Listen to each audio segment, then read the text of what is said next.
그러므로 무엇이든지 남에게 대접을 받고자 하는 대로 너희도 남을 대접하라. 이것이 율법이요 선지자니라. 이 말씀은 여러분도 잘 알고 있는 말씀이죠. 보통 우리가 마태복음 5, 6, 7장 쭉 이어지는 그 본문을 산상수훈이라고 부릅니다. 산 위에서 가르침을 주신 그러한 내용이기 때문에 산상수훈이라는 이름으로 불립니다. 근데 오늘 이 말씀은 산상수훈의 한 말씀만이 아니라 이 산상수훈의 말씀 중에서 어쩌면 노른자 같은 말씀이라고도 할 수 있습니다. 사실은 이 산상수훈은 예수님께서 구약에 있었던 율법의 내용들을 좀 새롭게 해석을 하셨거든요. 옛날에는 율법 그 본문 자체에 의미를 두고 그것을 어떻게 지키느냐, 어떤 행위로 그것을 그대로 따르느냐에 더 주안점을 두어서 그것 자체가 나쁘다고 볼 수는 없지만 세월이 점점 지내다 보니까 그것이 하나의 어떤 마음은 그렇지 못하고 또 실제적으로 그러한 태도를 보이지 않으면서 교묘하게 그 문자적인 것만 순종하면서 나머지 뒷부분으로는 엉뚱한 짓을 하는 사람들이 많았거든요. 그래서 예수님께서는 이 율법을 이야기하시면서 율법의 본래의 정신이 무엇인가, 본래의 의미가 무엇인가를 잘 풀어서 설명하신 내용들이 산상수훈에 나타나 있습니다. 언젠가 한번 산상수훈에 있는 내용들을 쭉 함께 말씀을 나눌 수 있는 시간이 될 것이라는 생각이 듭니다만, 이 말씀은 구약에 있는 말씀을 어떻게 우리가 실제 삶 속에서 어떤 태도를 가지고 할 것인가를 잘 말씀해 주고 있는데, 이 모든 말씀을 하시면서 마치 산상수훈의 가르침의 모든 것들을 노른자처럼 한 가지의 요약으로 말씀하셨던 내용 중에 하나가 오늘 읽었던 본문의 내용입니다. 그러므로 무엇이든지 남에게 대접을 받고자 하는 대로 너희도 남을 대접하라. 그러면서 이것이 율법이요 선지자니라. 율법과 선지자는 구약 성경에 있는 모든 것을 포함하는 것이 율법과 선지자입니다. 선지서가 있고 율법서가 있거든요. 이 모든 것들을 하나로 요약한다면 너희가 남에게 대접을 받고자 하는 대로 너희도 남을 대접하라는 것이다. 이렇게 말씀을 하고 있습니다. 예수님께서는 이 산상에서, 산 위에서 산상수를 말씀하시면서 굉장히 주옥 같은 말씀을 주셨습니다. 이것은 교회를 다니지 않는 분들, 또한 기독교인이 아닌 분들도 이 산상수훈의 말씀은 굉장히 많이 인용되고 있는 그런 말씀이죠. 그러니까 모든 사람이 수긍할 수밖에 없고, 야, 이건 정말 좋은 말씀이다, 윤리적이고 도덕적인 가르침으로 봐서도 너무나 훌륭한 말씀이다라고 여겨지는 그런 말씀이 산상수훈이거든요. 그런데 이렇게 주셨던 이 주옥 같은 말씀을 하신 이후에 그러므로 라는 말씀으로 오늘 말씀을 시작합니다. 세상의 빛과 소금이 되라. 음욕을 품는 것도 간음한 것이다. 원수를 사랑해라. 누군가 너의 오른뺨을 치거든 왼뺨도 돌려대라. 너희가 기도할 때에 다른 사람에게 보이려고 외식하는 것처럼 기도하지 말아라. 다른 사람을 용서해라. 다른 사람을 비판하지 말아라. 좁은 문으로 들어가라. 지금 잠깐 몇 가지를 얘기했습니다만 산상수훈에서 나타나는 굉장히 다양한 아주 주옥 같은 그런 말씀 아니겠습니까? 이렇게 굉장히 중요한 가르침을 주셨습니다. 그러면서 결론을 향해서 가시면서 주시는 말씀이 바로 오늘의 말씀입니다. 그러므로 내가 굉장히 많은 것들을 이야기했잖아. 그런데 이 모든 것들을 이야기하고 마지막으로 너에게 얘기한다. 그러면서 너희가 남에게 대접을 받고자 하는 대로 남을 대접하라. 이것이 율법이고 선지자다. 지금까지 말했던 모든 내용들을 한마디로 요약해서 표현한다면 바로 이것이다 라고 말씀을 한 것입니다. 자, 예수님께서 율법을 요약해서 정리한 내용들이 성경에 몇 번 등장하거든요. 가장 중요한 것이 두 개가 등장합니다. 그 첫 번째는 아마 여러분도 아실 거예요. 서로 사랑하라는 말씀이에요. 하나님을 사랑하고 내 이웃을 사랑하라. 이것이 율법의 근본 정신의 기초다. 이렇게 말씀하고 있는 거예요. 하나님을 사랑하면 하나님을 향하여 하는 모든 것들은 잘 지킬 수 있죠.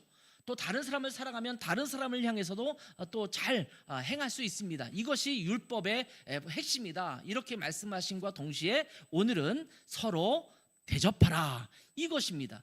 그러니까 사실은 율법은 이 두 가지로 요약할 수 있다라고 말하는 거예요. 서로 사랑하는 것, 서로 대접하는 것이라고 말씀합니다. 이것이 모든 율법의 기본적인 정신이다라고 말씀하고 있는 것입니다.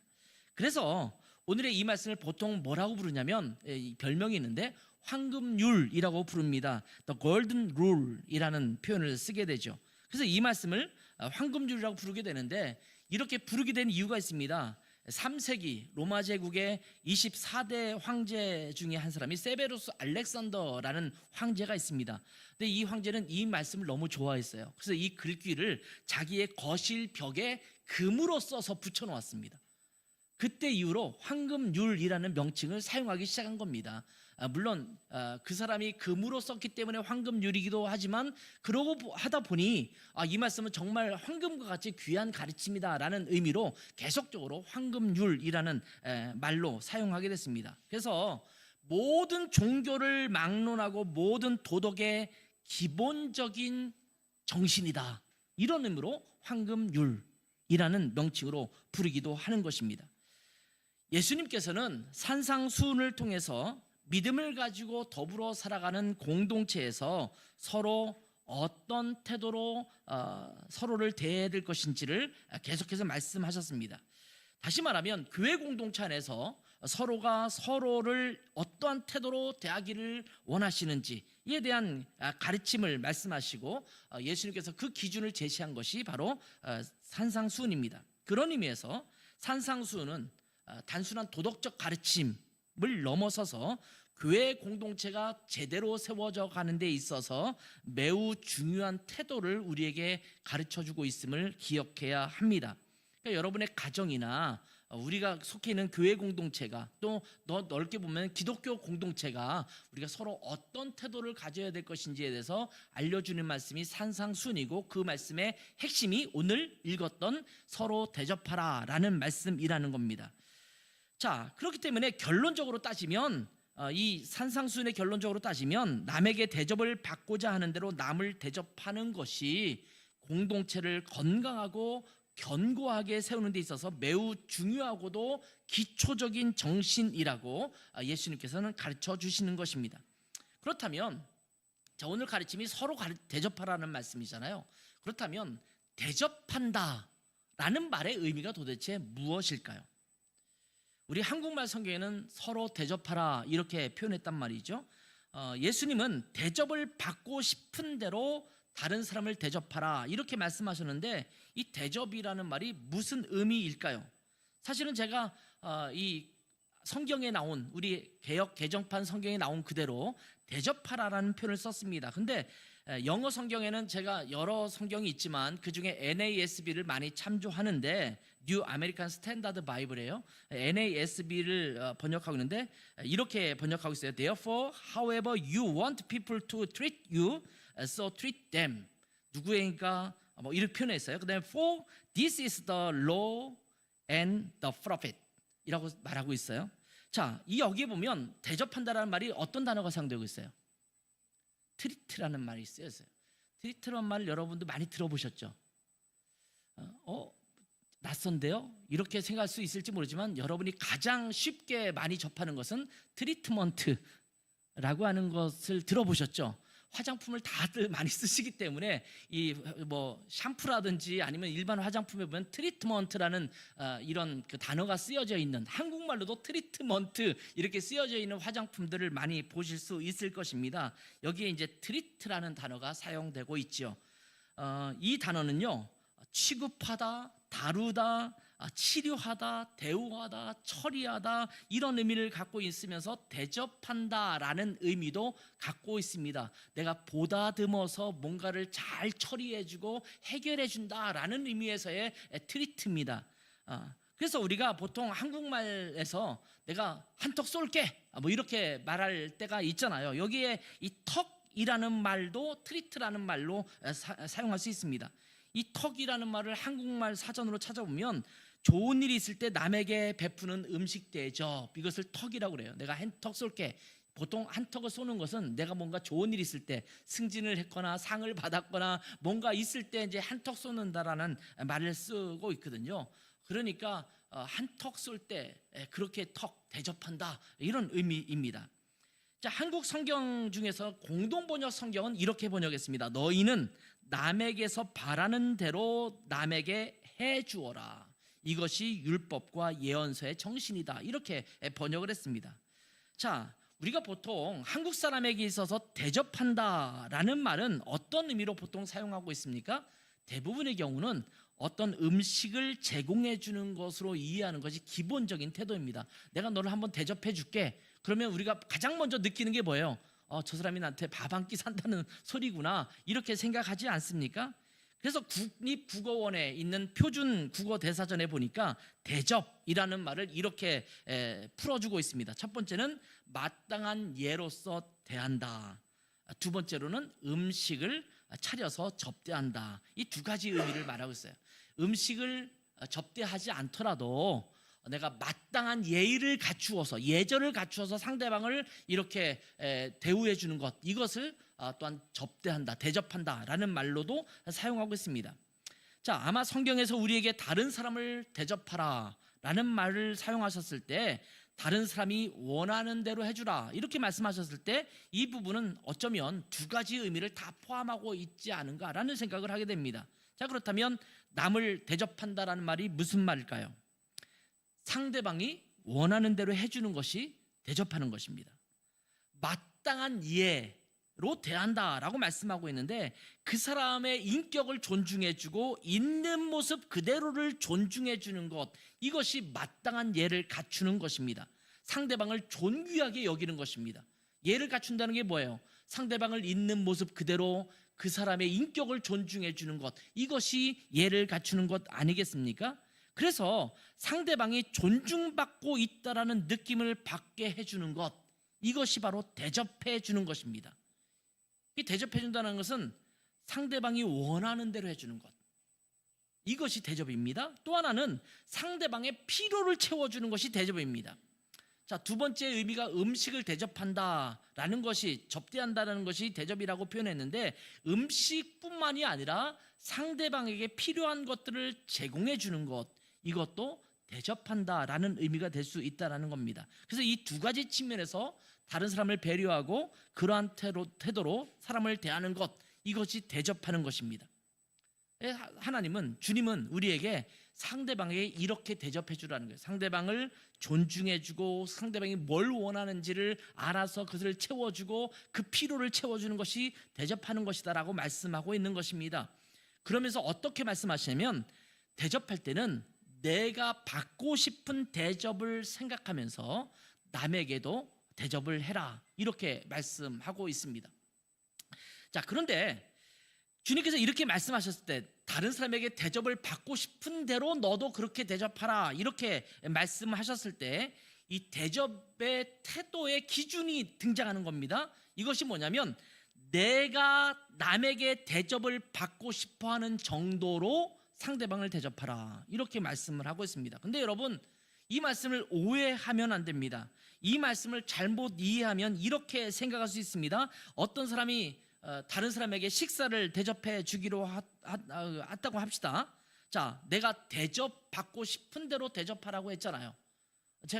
저는 면류를 좋아합니다. 국수도 좋아하고 스파게티를 좋아해요. 근데 예를 들면 나는 스파게티를 대접받고 싶어. 그러니까 상대방에게 무조건 스파게티를 사주는 것, 이렇게 오해할 수 있거든요. 근데 이것은 내가 원하는 것을 대접해 주는 것이 아니라 상대방이 무엇을 원하는지, 예를 들면 상대방이 나를 대접해 준다고 할 때 내가 오늘 한떡 쏠게, 네가 먹고 싶은 거 가자 라고 하는데 그래, 국수 먹으러 가자. 그건 별로고. 그러면 스파게티. 그것도 안 돼. 짬뽕이나 짜장. 그것도 안 된다니까. 그러면서 결국은 내가 좋아하는 거 다 피해가고 본인이 좋아하는 것을, 음식을 사준다고 한다면 그것은 사실은 대접받고 싶은 사람에게 제대로 대접해 주는 게 아니거든요. 상대방이 무엇을 원하는지를 눈치채서 잘 알아서 그렇게 대접해 주는 것이 진정한 대접이라는 것입니다. 예를 들어서 아까도 말씀드렸지만 상대방이 국수를 별로 좋아하지 않는 분도 있잖아요. 근데 내가 국수를 좋아한다고 해서 무조건 면 요리가 있는 집으로 데려간다고 한다면 상대방은 별로 마땅치 않게 생각하겠죠. 상대방을 대접해 준다면 상대방이 원하는 것을 대접해야 합니다. 제가 예전에도 한번 그런 예를 들었습니다만, 황혼 이혼을, 실제로 있었던 일입니다. 황혼 이혼을 준비하고 있는 분이 할머니 할아버지가 되셨는데 이혼하기로 하신 거예요. 그래서 이제 조정을 하는데, 변호사 앞에서 조정을 하는데 그런 얘기를 하는 거예요. 서로 얘기하면서 치킨 얘기가 나왔어요.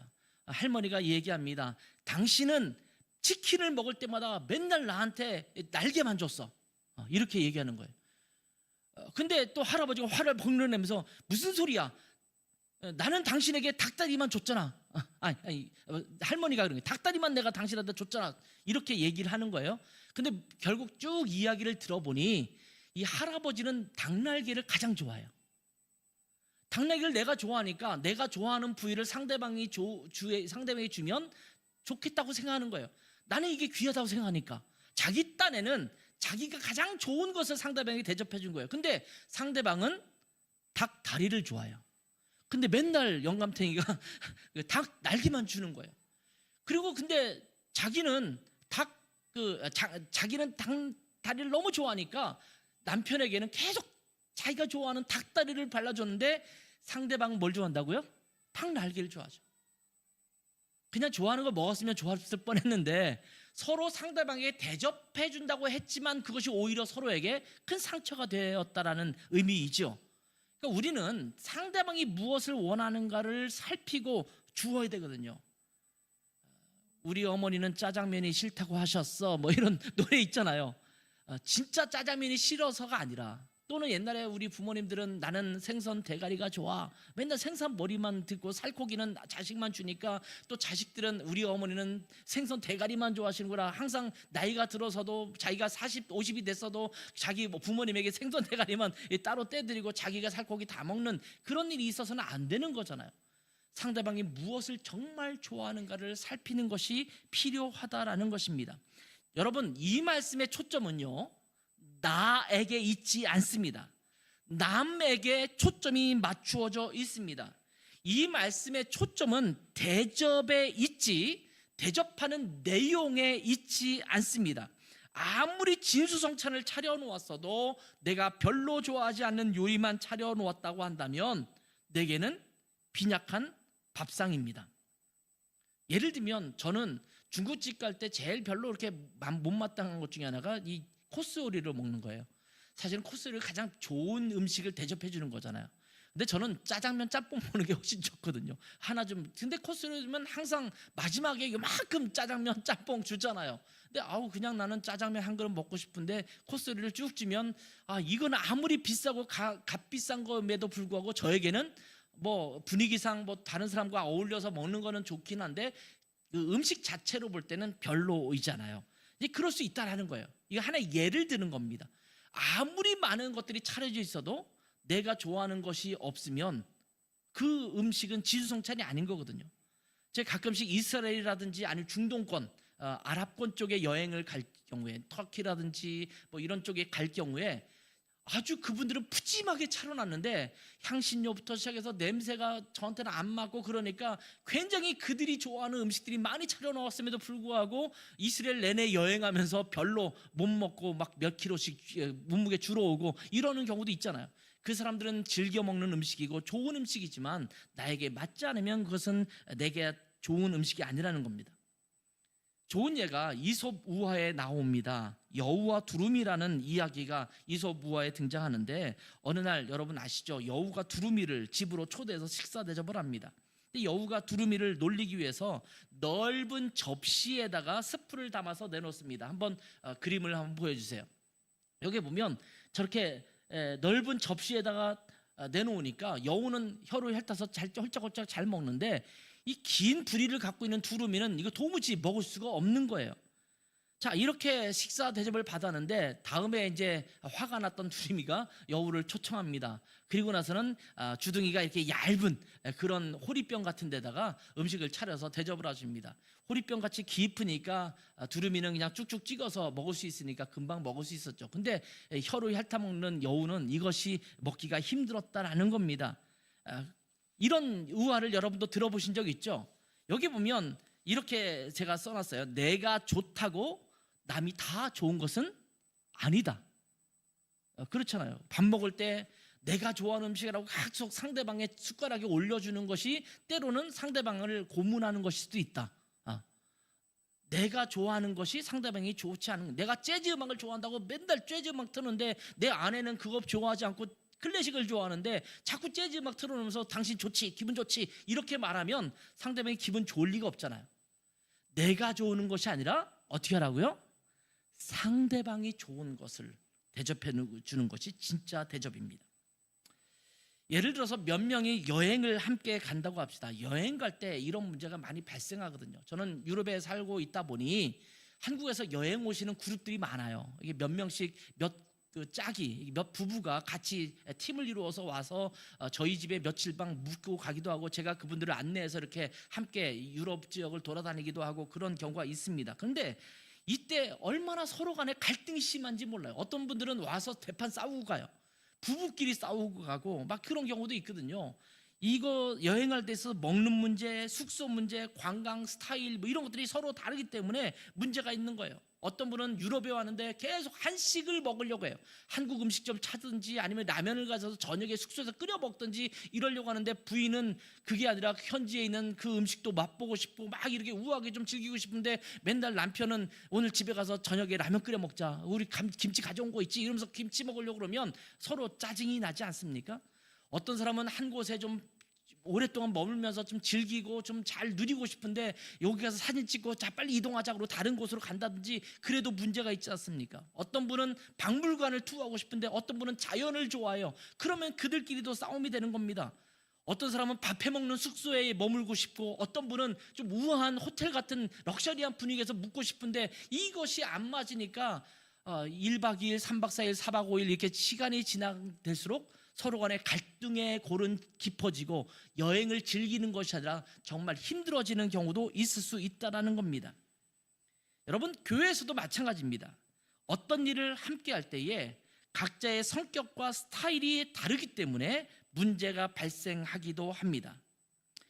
교회에서 서로를 위해서 섬긴다라고 말하면서 자기의 방식만 고집하다 보면 오히려 그 섬김이 상대방이 원하는 것보다 엉뚱한 것을 제공해서 부담을 줄 수가 있습니다. 서로가 대접을 하려고 한다면 상대방이 원하는 것이 무엇인지, 상대방이 진정으로 필요로 하는 것이 무엇인지를 주의 깊게 살펴보는 것이 필요하다라는 말씀입니다. 여러분, 같은 교회에서 같은 주님을 섬기고 있으면서 왜 문제가 생겨날까요? 자기 중심적으로 행동하기 때문입니다. 상대방을 진정으로 고려하기보다는 자기 자신이 원하는 방식으로 해나가려고 하기 때문에 문제가 생겨나는 것입니다. 내가 다른 사람에게 이렇게 대접받고 싶다라고 생각되는 것이 있다면 그 부분에서 내가 이렇게 배려받았으면 좋겠다라는 것을 고려해서 다른 사람을 대접한다면 아마 그 공동체는 매우 멋진 공동체가 될 것입니다. 이것은 부부관계에서도 마찬가지고 부모와 자녀 관계 속에서도 마찬가지고 서로 형제지간에도 마찬가지입니다. 이러한 대접은 서로가 함께 해줄 때 아름다운 공동체가 됩니다. 많은 분들은 성경을 읽을 때 또는 말씀을 들을 때에 자기에게만 적용해요. 다른 사람이 나에게 이 말씀을 들었으면 이 남편이 이제 집에 가서는 나를 대접해 주겠지. 남편들은 그렇게 생각하고 있고, 아내들은 또 반대로 생각하죠. 내 남편이 이걸 들었으니까 남편이 나한테 이렇게 해주겠지. 남편이 똑같은 말 반복하고 있나요? 하여튼 뭐 이렇게 서로 간에 그렇게 생각할 수 있단 말이죠. 그러면서 집에 가서는 어떻게 다툴까요? 여보, 당신 오늘 설교 못 들었어? 아니, 대접 받고 싶은데 대접해 주려잖아. 근데 나한테 왜 이러는 거야? 이렇게 하기 시작하면 오히려 갈등이 더 심해지는 거죠. 그것이 아니라 내가 상대방에게, 다른 사람에게, 내 딸에게, 내 아들에게, 내 부모님에게 이렇게 해줘야겠다라는 생각을 갖는 것이 필요합니다. 많은 분들이 이런 말을 인용하는 것을 많이 봤어요. 우리 기독교인들에게, 특별히 안 믿는 사람들에게 뺨을 한 대 친 다음에 너 오른뺨 내가 쳤으니까 왼뺨 돌려대야지, 이런 친구들이 있거든요. 제가 중고등학교 때 할 때 그런 장난 삼아서 툭 치고 나서 야, 너 기독교인이잖아, 독실한 기독교인인데 왜 왼뺨 돌려대지 않아? 이렇게 말하는 경우도 있잖아요. 서로가 그런 마음을 갖고 있으면 건강한 공동체를 이룰 수가 없습니다. 여기 보면 서로 대접하라라고 얘기했잖아요. 어느 한쪽만 일방적이어서는 안 되고 우리 서로가 서로를 대접해 주어야 합니다.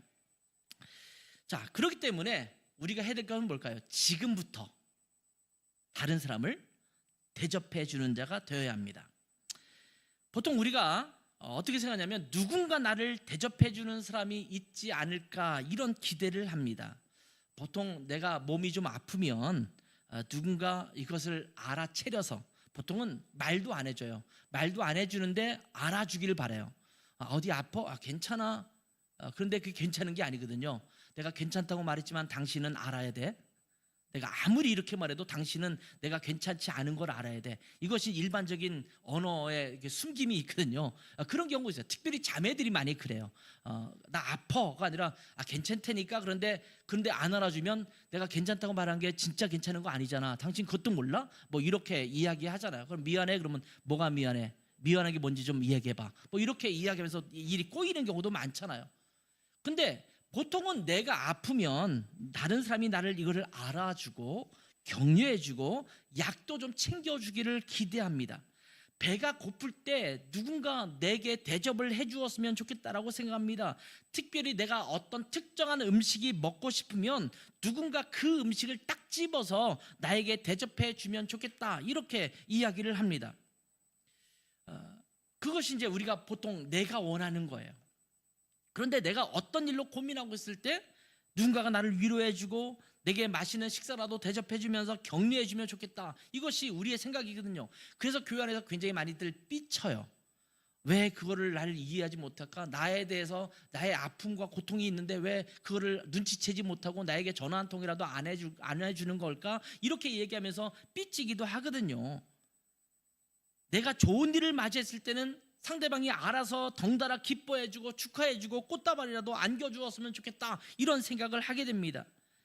내가 뭔가를 준비하고 있을 때 예를 들면 이사를 한다, 아니면 내가 시험을 준비해서 공부하고 있다든지, 아니면 어떤 그 중요한 문제를 위해서 어떤 서류를 준비하고 있다든지, 어떤 프로젝트를 내가 준비하고 있다든지, 이럴 때 누군가 이 일에 대해서 내게 도움을 주었으면 좋겠다 이런 생각을 갖기도 합니다. 그럴 때 누군가가 찾아와서 그 도움을 주면 얼마나 좋겠습니까? 여러분 그렇잖아요. 그런 어려움이 있을 때 누군가 나에게 정말 도움을 준다면 너무나 기쁠 것입니다. 그런데 우리는 우리가 도움을 받을 것만 생각하고 있지 내가 다른 사람의 그런 문제를 민감하게 살펴서 도움이 되려고 하는 생각을 별로 하지 않습니다. 이게 문제입니다. 다른 사람이 나한테 왜 대접을 이렇게 안 해주지? 라고 생각하지 말고 내가 다른 사람을 어떻게 배려하고 대접해 주어야 할 것인지를 생각해야 합니다. 자, 오늘 본문 말씀을 하신 이후에 예수님께서는 24절 이후에 이 산상수훈 전체에 대한 결론적인 말씀을 하시고 있습니다. 반석 위에 세운 집과 모래 위에 세운 집을 비유로 말씀하시면서 24절에 이렇게 말합니다. 그러므로 누구든지 나의 이 말을 듣고 행하는 자는 그 집을 반석 위에 지은 지혜로운 사람 같으리니. 자, 이 말씀을 모두 하신 이후에 반석 위에 짓는 집과 든든한 인생의 집을 지으려면 어떻게 해야 된다고 말씀하고 있습니까? 여기 뭐라고 되어 있어요? 나의 이 말을 듣고 행하는 자. 반석 위에 지은 집이 어떤 집이냐면 말씀을 들은 대로 행하는 것이 반석이 되는 것입니다. 우리가 보통 반석 그러면 예수 그리스도 안에 있는 거 뭐 이렇게 생각할 수 있잖아요. 근데 이 말씀의 요지를 쭉 읽다 보면 여기 핵심은 뭐냐면 내가 많은 말씀을 했지, 많은 가르침을 주었지, 이게 주님의 가르침, 나의 가르침이야. 그렇다면 이 말씀을 가르쳤으니 이 말씀을 듣고 행해야 돼. 행하는 것이 반석이야. 이렇게 말씀하고 있는 거거든요. 그러면서 모래 위에 집을 지은 사람에게 대해서는 26절 말씀처럼 나의 이 말을 듣고 행하지 아니하는 자는 그 집을 모래 위에 지은 어리석은 사람 같다. 이렇게 말씀하고 있어요. 그러니까 반석 위에 세웠느냐 모래 위에 세웠느냐의 핵심적인 요소가 뭐예요? 말씀을 듣고 행하느냐 그냥 지나쳐 버리냐, 이것에 따라서 이 반석이냐 모래 위에 세운 집이냐 이게 달라진다라는 겁니다. 요즘 크리스찬의 많은 문제점 중에 하나는 뭐냐면 듣기는 굉장히 많이 들었어요. 행하지를 않아요. 이 성경에 얼마나 주옥 같은 말씀이 많습니까? 다 귀한 말씀이죠. 아마 이 말씀대로 행하며 살았으면 우리는 다 성자가 됐을 겁니다. 정말 잘 알아요. 교회를 좀 오래 다닌 사람들은 암송도 잘하고 성경 구절이 이것이 이런 말씀이고 저것은 저런 말씀이다라는 기막히게 모든 것을 꿰뚫어 아는 분들도 굉장히 많습니다. 교회 가면 좀 연륜이 깊은 사람들, 또 교회학교 시절부터 어린 시절부터 계속해서 성장하고 자랐던 사람들은 얼마나 성경을 잘 아는지 몰라요. 그런데 성경을 아는 것을 가지고 다른 사람을 비판하고 지적이나 할 줄 알았지 내가 그대로 살아가는 것은 너무나 안 되고 있단 말씀이에요. 그러니까 자꾸 비판을 받는 거예요. 요즘 굉장히 아픈 것 중에 하나가 뭐냐면 드라마라든지 영화라든지 이런 데에 등장하는 크리스찬의 모습이 좋은 모습으로 등장하지 않는 것이 너무나 많다는 것이 마음이 아파요. 대부분의 경우는 부자인데 아니면 자기 욕심 차리고 어떤 권력을 쥐기 위해서 아니면 좀 더 사업을 확장시키기 위해서 자기의 욕심을 채우기 위해서 그렇게 하는 사장이나 회장이나 뭐 이런 부유한 집인데 그 집에 떡 가면은 자 기도하고 밥 먹자 이러면서 기도를 한다든지 이런 모습으로 등장한단 말이에요. 그들에게 있어서 이 기독교는 뭡니까? 그냥 종교예요. 종교, 액세서리입니다. 어쩌면 어떤 분이 말씀하셨어요. 그렇게 기독교 종교를 갖는 것이 부유층에 진입해서 갖고 있는 액세서리 중에 하나다 이렇게 말을 해요. 그 부유층이 생각할 때는 그나마 여러 종교가 있는데 그 중에 기독교가 가장 세련되고 멋지게 보이니까 기독교라는 종교를 갖는다라는 말이에요. 혹시 우리가 그렇게 기독교를 갖고 있지 않은지 모르겠어요. 여러분, 그거는 기독교인이 아닙니다. 저는 때로는 어떤 목사님들을 보면서도 이런 농담을 해요. 저 목사님 구원 받았을까? 심각한 문제예요. 장로님인데 장로님과 한참 얘기하다 보면 이분은 교회는 오래 다니신 것 같긴 한데 정말 구원받은 그리스도인일까? 제 아내가 울릉도에 처음 가서 첫 담임 목사 사모로 사역할 때 제 아내가 그런 얘기를 많이 고백했어요. 사모를 어떻게 해야 되지? 그전에는 제가 어떤 기관, 교단의 기관에서 일했기 때문에 직장을 매일 출근하듯이 출근했단 말이에요. 그러니까 사실은 교회에서는 협동 목사였고 사역을 맡았지만 그렇게 뭐 여러 목사들이 너무나 많으니까 그 목사들 중에 사모 중에 한 명이기 때문에 별로 중요한 존재감이 없단 말이에요. 그런데 시골에 갔어요. 울릉도에 갔는데 거기서는 담임 목사 한 명, 그 부부 한 명이잖아요. 다른 사역자도 없어요. 그러니 담임 목사라는 존재가 눈에 탁 뜨이죠. 굉장히 중요한 역할을 하죠. 그러면 담임 목사의 사모로서 뭘 해야 될지에 고민했다라는 얘기를 하는데 그 당시에 무슨 얘기를 하냐면 하나님이 그렇게 말씀하시더래요. 사모가 어떻게 하는 것인지에 대해서 관심 갖지 말고 너가 그리스도인으로 제대로 살아가면 그러면 된다. 이러셨다는 거예요. 저는 그 말씀이 정답이라고 생각해요. 목사이기 전에 신실한 그리스도인이면 목사로서 사역할 수 있어요. 내가 신실한 그리스도인이라면 내가 장로를 맡든 사모가 되든 아니면 집사가 되든 권사가 되든 그 사역을 넉넉히 감당할 것이라고 저는 믿습니다. 근데 문제는요, 그리스도인이 안 됐어요. 문의만 갖고 있어요. 진정한 인격적인 거듭남도 없어요. 그러면서 종교 생활만 익숙해지다 보니까 그런 사람에게는 생명이 없는 거예요. 행함이 없는 거거든요. 말씀을 들었다면 듣고 행하는 자가 될 때 진정한 하나님의 자녀로서의 든든한 집을 짓는 자가 된다. 이렇게 말씀하시는 거거든요. 그렇기 때문에 이 말씀을 적용한다면 다른 사람에게 대접을 받고 싶은 대로 다른 사람을 대접하라 라고 하는 말씀을 들었다면 이제는 어떻게 될까요? 그대로 행하면 됩니다. 나이키 광고에 Just do it 이라는 표현이 굉장히 등장하죠. 지금 실행하라, 지금 해라, 뭐 이런 말이잖아요. 머뭇거리지 말고 운동하기로 했으면 내가 다음 주부터 운동할게 라고 하지 말고 지금 운동을 시작해야죠. 내가 공부하기로 마음먹었으면 내 다음 주부터 공부할게 뭐 이렇게 생각하지 말고 지금부터 하라는 거예요. 지금 즉시 실행하라는 것입니다. 여러분, 지금부터 곧바로 이제 집에 가서 아니면 이제 다음 주부터 그렇게 해야지 라고 생각하지 말고 지금 곧바로 다른 사람을 대접하시기를 바랍니다. 자, 옆에 있는 분들에게 인사합시다. 제가 당신께 대접해 드리겠습니다. 빨리 인사하세요.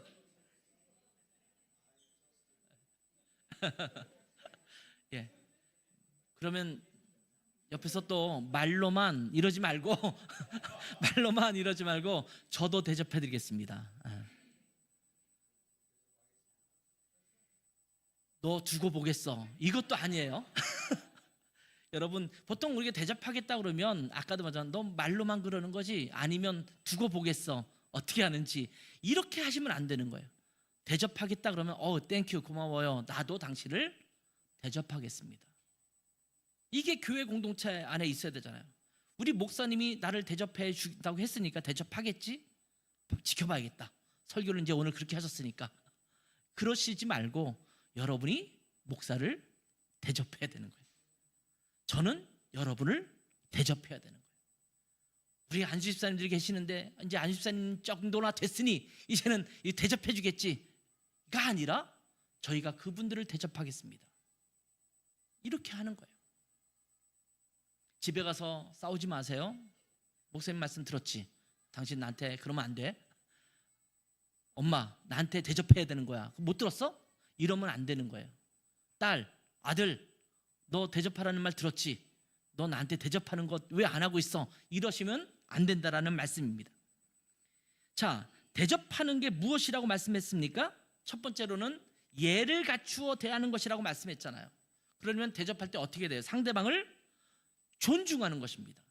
남편을 남편으로서 존중해주고 아내를 아내로서 존중해주고 딸과 아들과 딸로서 대접해주고 부모님을 부모님으로서 대접해주는 겁니다. 이것이 진정한 대접입니다. 우리 모임을 갖게 되면 우리 모임에 이제 우리 지기들이 생기겠죠? 그러면 그분들을 지도자로 존중해주는 것입니다. 집사님들을 집사님으로 존중해주는 것입니다. 성도들을 사랑으로 존중해 주는 것입니다. 이것이 대접하는 것입니다. 그리고 실제적인 필요를 고려해서 상대방을 대접하는 것도 해야 합니다. 자, 우아한 태도로만 있지 말고 난 대접하겠습니다. 대접해요. 이렇게만 하지 말고 실제로 행동하라는 말씀입니다. 언제나 대접만 받으려는 경우가 있잖아요. 저는 독일에서 유학생들이 주로 많은 그런 그 교회에서 목회를 했어요. 그러다 보니까 어떤 문제가 생기냐면 학생들은요 계속 가정을 갖고 있는 분들이 자기들을 대접해 주기를 바래요. 아니 가정이 있으면 한국 음식도 많이 해 먹고 그러는데 우리는 학생이고 또 여기 와서 혼자 이렇게 고달프게 유학 생활을 하고 있는데 우리를 좀 챙겨줘야 되는 거 아니야? 가정 갖고 있는 가정 갖고 있는 그런 집사님들이 이런 얘기를 심심치 않게 실제적으로 와서 해요. 목사님, 우리 유학생들을 위해서 집사님들이 좀 섬겨줘야 되는 것 아니에요? 이런 말을 하는 학생들이 있어요. 그래서 제가 얘기했습니다. 니네들이 대접해줘라. 너희가 학생이라고 해서 집사님들 대접 못 해줄 게 뭐 있느냐? 너희들도 한번 함께 식당에 가서 대접해줘.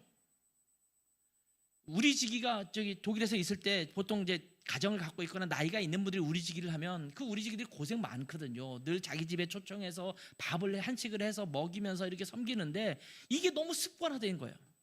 제가 얘기했습니다. 야, 그러지 말고 우리 원 너희들도 너희 집에 데려가서 기숙사면 기숙사인 대로 좁으면 좁은 대로 할 게 없으면 라면을 끓여서라도 아주 부족하고 연약한 걸 하더라도 너희가 한번 해봐. 서서히 조금씩 바뀌었어요. 제가 대신방을 1년에 한 번씩 가는데 학생들이 제가 딱 가면은 자기들이 남자 학생인데 이 짜장면을 만들어서 직접 만들어서 대접을 해주기도 하고 정말 알량하죠. 저희 집에서 먹는 거에 비하면 알량하지만 밥을 정성스럽게 차려가지고 저한테 한 끼 대접을 해주기도 하고 그래요. 얼마나 기특한지 몰라요. 그러면서 교회 분위기는 바뀌는 거예요. 누군가 우리에게 대접해 줄 거라고 생각하지 말고 내가 대접해 주기를 기대해야 합니다. 제가 독일에 사역할 때 참 감동받았던 여러 가지 일 중에 하나가 이제 학생들이 그렇게 할 때요. 그리고 제가 어느 날 감기가 엄청 걸려가지고 힘든 때가 있었거든요. 감기 걸려서 새벽 기도에 나가가지고 콜록콜록거리고 있으니까 어느 날 이렇게 문을 열고 낮에 이렇게 밖에 나가 보니까 문 앞에 차하고 그다음에 그 꽃하고 그다음에 몇 가지 그 건강 식품들하고 뭐 이런 걸 해놓고 메모 하나를 써놨어요. 기도하고 있으니 힘내서 쾌차해 주세요. 이렇게 썼어요. 어떤 한 자매가 그렇게 쪽지 조그맣게 써서 그렇게 다 갖다 놨더라고요. 그 전체적인 비용으로 따지면 별거 아닙니다. 근데 그것이 얼마나 큰 감동이 됐는지 몰라요.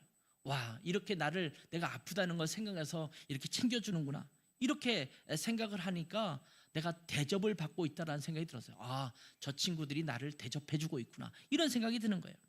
여러분, 우리는 여러 가지 모양으로 서로를 대접할 수 있습니다. 거창한 것이 아니어도 충분히 대접할 수 있는 것들이 많습니다. 커피 한 잔, 간단한 빵 하나부터 시작해서 우리가 할 수 있는 것들을 통해서 대접하려고 한다면 정말 많은 대접을 할 수가 있습니다. 우리 교회는 이미 그렇게 하고 있는 것 같아요.